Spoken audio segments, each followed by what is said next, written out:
Divers are hoping to resume their search for the bodies of more than 200 migrants 2 days after their boat sank off the Italian island of Lampedusa. Rescuers have so far found more than 110 bodies, and 155 people have been pulled alive from the seas 1 kilometre from the island in the Mediterranean. Many bodies are expected to be found in the shipwreck. The search was hampered on Friday by rough seas.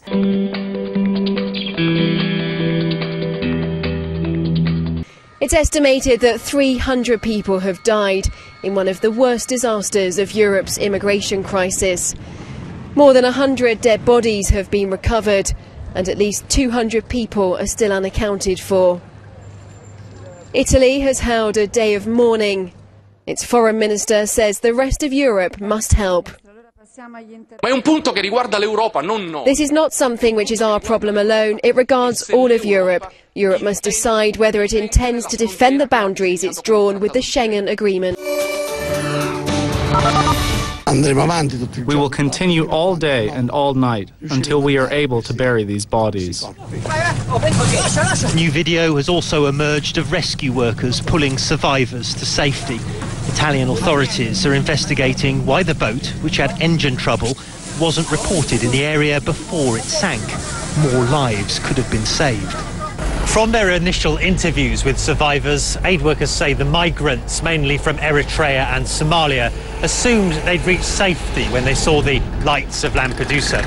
But no passing boat stopped to help them, so some on board lit a fire to attract attention. The fire engulfed the vessel, causing panic and the boat to capsize. Many locals are angry about the numbers of migrants arriving and that fatal accidents have become all too frequent.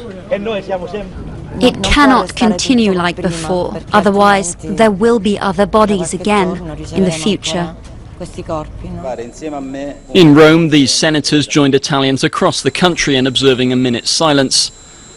Outside, flags fly at half-mast in what the Pope dubbed a day of tears.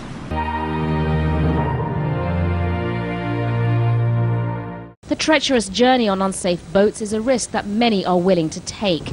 They pay thousands of dollars to smugglers. Some leave families behind, all with the hope of escaping the misery and starting a new life.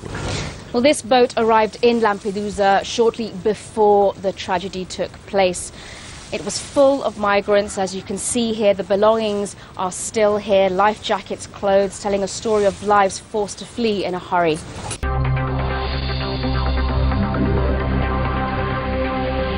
Many of the migrants on the sunken vessel were from Eritrea. They are amongst thousands from across the African continent heading for North African ports, often travelling huge distances from countries like Somalia, Sudan, Chad and Nigeria.